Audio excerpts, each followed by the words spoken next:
Le mot priorité n'existe qu'au singulier. Et je dirais même, à partir du moment où on a deux priorités, en fait on est déjà en train de déprioriser notre vraie priorité. La priorité, c'est quoi? C'est la chose qui est la plus importante pour moi par rapport à tout le reste. Donc par définition, déjà, ça ne peut être qu'une seule chose. Mais en plus de ça, cette définition-là s'inscrit dans l'histoire. C'est-à-dire que le mot priorité a été formulé pour la première fois officiellement au XVe siècle, alors que son pluriel, lui, n'a pas été formulé avant le XXe siècle. Alors évidemment, on pourrait y voir une critique de l'accélération de la société, mais moi, personnellement, ce que je préfère y voir, c'est une capacité de discernement à travailler. Un jeu dans lequel, à la fin, va falloir choisir. Parce que ton cerveau, dans tous les cas, il n'est construit que pour faire une seule chose à la fois. Donc si on se retrouve avec plein de choses qui nous paraissent toutes aussi importantes les unes que les autres, il y a de grandes chances qu'on commence à stresser et à se sentir oppressé. À ce moment-là, le mieux, c'est de se poser cette question-là. Entre toutes ces choses, laquelle je m'imagine être vraiment la plus importante? Qu'est-ce que c'est la chose que je serais le plus soulagé et fier d'avoir accompli? Et puis ensuite, il faut choisir.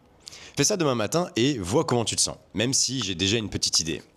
Parce que choisir, ça libère de l'espace mental, ça baisse ton niveau de stress, et tout ça en respectant un seul fait, c'est que le mot priorité n'existe qu'au singulier.